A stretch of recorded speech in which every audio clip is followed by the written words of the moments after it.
Después de un agitado y controversial proceso electoral, ha llegado el gran día. Han terminado los 2 sexenios gobernados por el PAN y el PRI regresa al poder. En las calles, enfrentamientos entre ciudadanos y fuerzas policíacas en contra de la imposición. En las televisoras, transmiten la toma de protesta de Enrique Peña Nieto como presidente. A lo largo del discurso de posesión, habla sobre la iniciativa para las reformas estructurales. Una de ellas, la reforma educativa.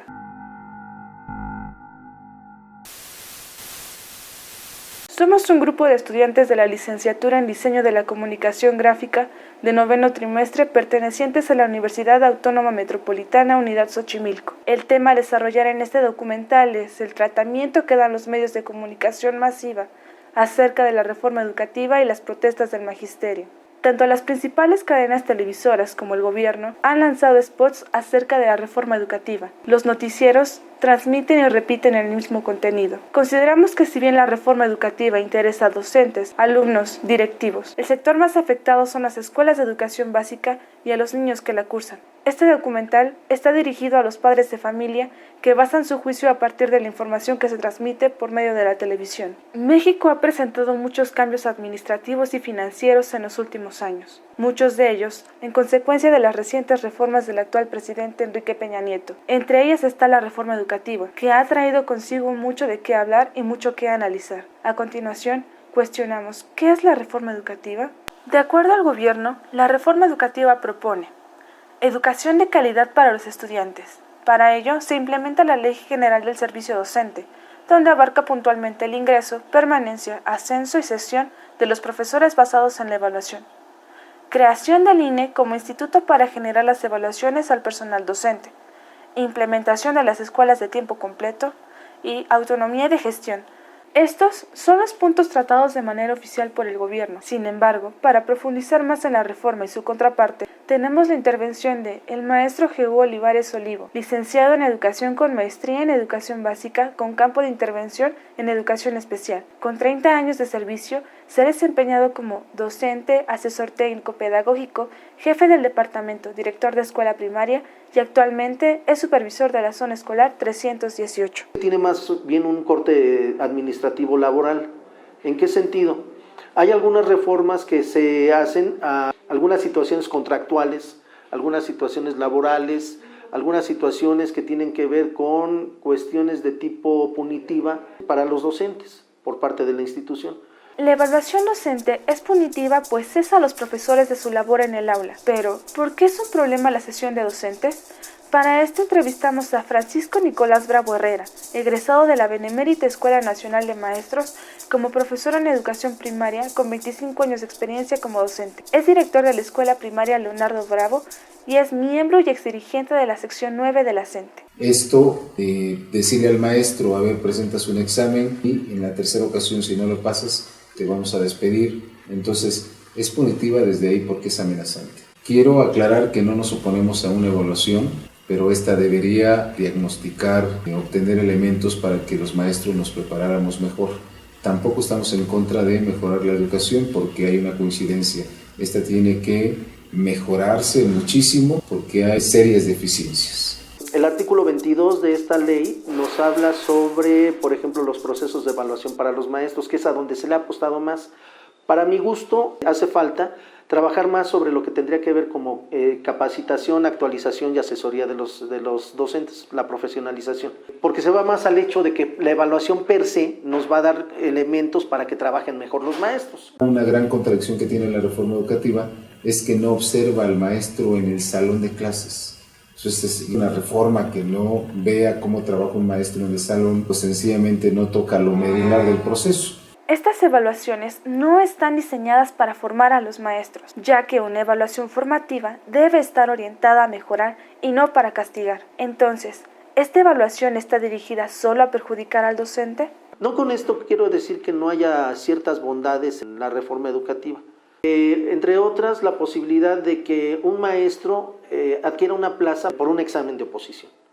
Que ya no estemos esperando trayectos tan largos de escalafonarios para que un maestro también tenga la posibilidad de aspirar a puestos directivos. Otra propuesta de esta reforma busca instalar la autogestión en las escuelas para promover la participación de los padres de familia. Aparentemente es para darles autonomía, pero se puede entender que también al volverlas autogestionables, el gobierno se desatiende de su obligación al frente de la educación. Y si nosotros estamos preparados en un paradigma diferente y de repente nos traen uno nuevo, pues me pareciera que tiene más una visión de adoctrinamiento que realmente de profesionalización, ¿sí? Sino simplemente se les impone como tal. Históricamente, la educación en México ha sido sometida por grandes transformaciones, y así como las leyes, reformas y programas educativos han generado cambios en nuestra comunidad, también lo han hecho las luchas sociales. Me parece que este tipo de resistencias que ha habido por parte de los maestros, aunque no los compartan, yo le apuesto más a la situación de abrir espacios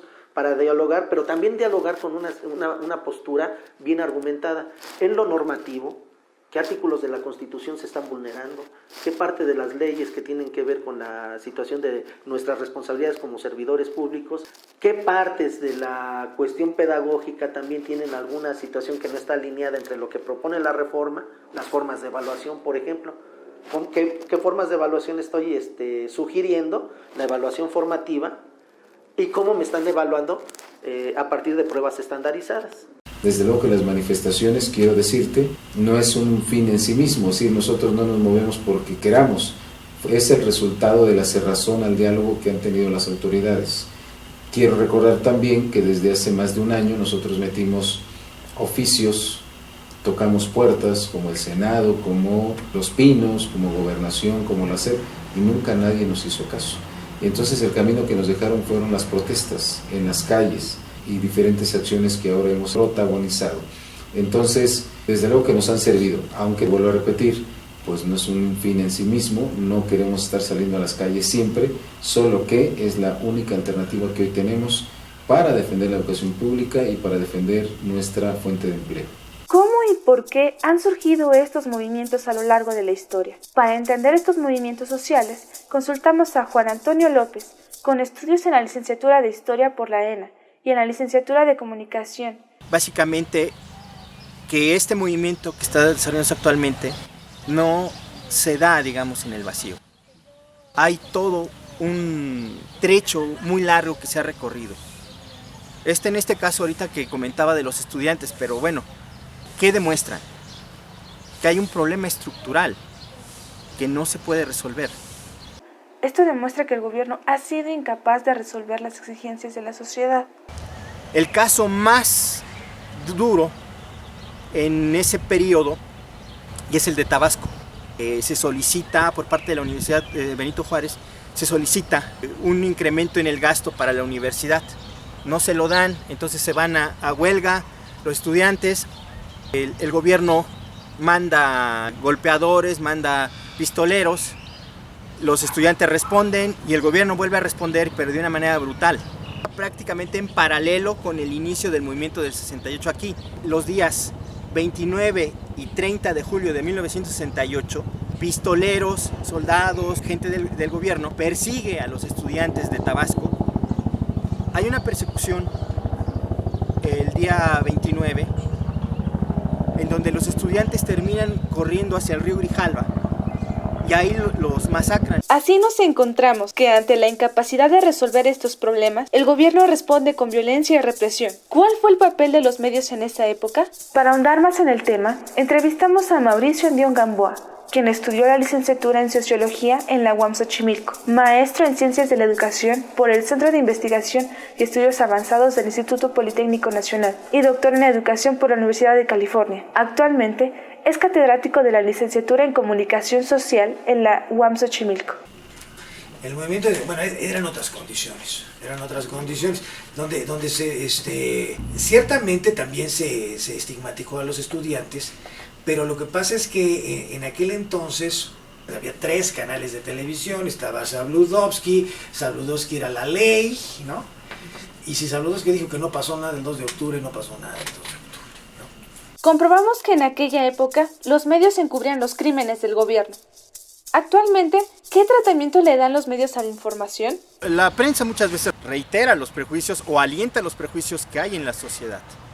A lo largo de los años, el sindicato ha sido cómplice del gobierno en turno. Que déjame aclararte que la coordinadora no es otro sindicato paralelo al CENTE. Todos nosotros pertenecemos al CENTE, al Sindicato Nacional de Trabajadores de la Educación. El problema es que ha sido copado, ha sido secuestrado por una cúpula charra, apoyada siempre e impuesta por el gobierno en turno. Y hasta los años 40 aparece el sindicato asociado al PRI como una corporación, y entonces a partir de ahí empiezan a cumplir una función política los maestros en los procesos electorales.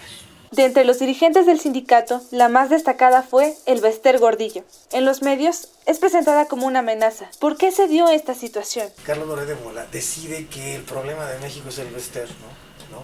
Y crea este documental que se llama De Panzazo, y a partir de ahí establece la línea editorial de lo que va a ser Televisa. Se empieza a estigmatizar a Elbester y al gremio magisterial.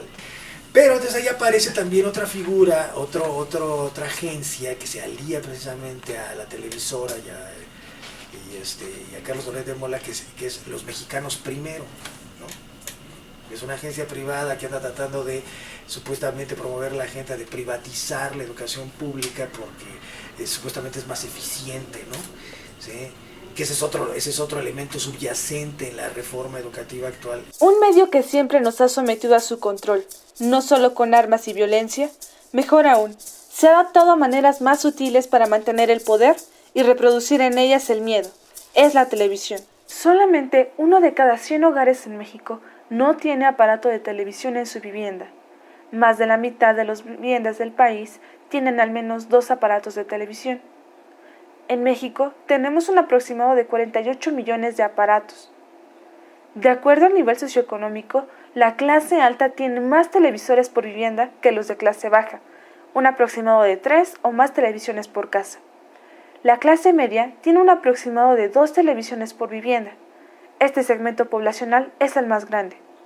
La clase baja tiene por lo menos una televisión por casa y ocupa menos de la tercera parte de todas las viviendas del país. Y gracias al programa de transición a la televisión digital terrestre impulsado por el gobierno, hizo entrega de pantallas digitales a 13.8 millones de hogares de escasos recursos. ¿Mejoras para tener calidad de vida?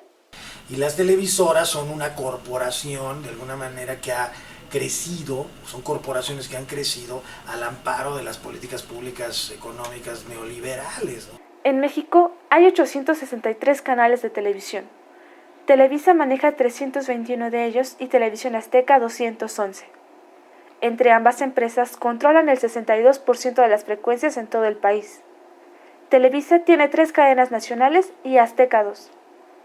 El Canal 11, propiedad del gobierno, tiene 39 repetidoras en el país y su señal abierta llega al 50% de la población. Únicamente 34 estaciones de carácter comercial no son manejadas por Televisa o TV Azteca. El Canal 2, que es el más importante de Televisa, ocupa el 40% de su programación con telenovelas, mientras que los noticieros ocupan un 25%. El resto se divide en programas de concursos y series cómicas. La televisión abierta está en todas partes. Ya es prácticamente omnipresente. Manipulando y sesgando la información para beneficio de una minoría, ataca de manera cruel a grandes grupos que se oponen a sus intereses. Entrevistamos a Cuauhtémoc Román Teja Flores, que es uno de los tantos docentes atacados por las grandes televisoras. Porque son gente que a veces no tiene ni siquiera que ver con la educación, no bajan precisamente a tomar la opinión de los docentes, no bajan a estar en las escuelas. La verdad aquí que es que buena parte de la prensa ha hecho un linchamiento mediático de los maestros. En particular, la televisión es terrible. Es decir, ahí nosotros no tenemos voz ni voto, es decir, no hay nada. Los medios, bueno, estos particularmente los medios masivos de comunicación, la televisión le hace, la verdad es que nos atacan muchísimo. No nos dan el derecho a la réplica, por ejemplo, no podemos decir esto es cierto, esto no. Con esto comprobamos que lo mostrado en los medios se aleja mucho de la realidad. Venceremos, venceremos, al Estado sabremos vencer. ¡Hasta la victoria siempre, compañeros! Prácticamente, los programas de televisión que ve la clase trabajadora son noticias. Eso no es, o sea, el noticiero de Loret de Mola es para desinformar, no para informar. O sea, la fragmentación de la información, el tiempo que dan, los cambios de temas, no alcanzas ni siquiera a retener nada de lo que dicen. Los medios no están queriendo crear un consenso en contra de los maestros, pero no lo están logrando. Porque hay una falta de legitimidad del gobierno tremenda, porque los medios también perdieron credibilidad, ¿no? Y hoy por hoy, ahorita Televisa está luchando con su rating, o sea, todos sus programas están de picada en rating. Y por más que están ensayando nuevos formatos, ahorita por ejemplo estaba yo viendo que andan creando un nuevo formato para interactivo de series de televisión, pues tampoco le va a salir. Con todo y todo, el 40% de la población sí accede a internet en México. Eso también hizo que cambiara el clima político e ideológico. Y ciertamente las redes están cumpliendo un papel también, ¿no? De ser una forma alternativa de informarte, ¿no? De ser una forma alternativa de generar una conciencia crítica. Ahí sí puede en un momento dado derivar una conciencia crítica. La verdad de las cosas es que a veces juzgamos y prejuzgamos mal a estas personas precisamente. Y que estas resistencias también, querámoslo o no reconocerlo, han abierto la posibilidad, cuando menos, de reconocer que el otro tiene una postura diferente que nosotros. En cuanto tú buscas una reforma a la educación, también estás planteando un cambio de proyecto de país. Esta reforma no puede mejorar la educación sin tocar lo más esencial, como las diferencias culturales de nuestro país, la reestructuración del modelo educativo, la formación de maestros sin ser amenazante, ya que no puedes castigar este sector tan importante para la sociedad. Los movimientos magisteriales son comprensibles, pues el gobierno se ha visto incapaz de solucionar los problemas de la sociedad desde hace más de 50 años. Y sin embargo los medios han tratado de encubrir esta responsabilidad, estableciendo que la sociedad misma, actualmente los maestros, son los únicos responsables de las deficiencias educativas, manipulando la información que acontece y mostrando solo lo que favorezca al gobierno en turno, y ocultando la información que no.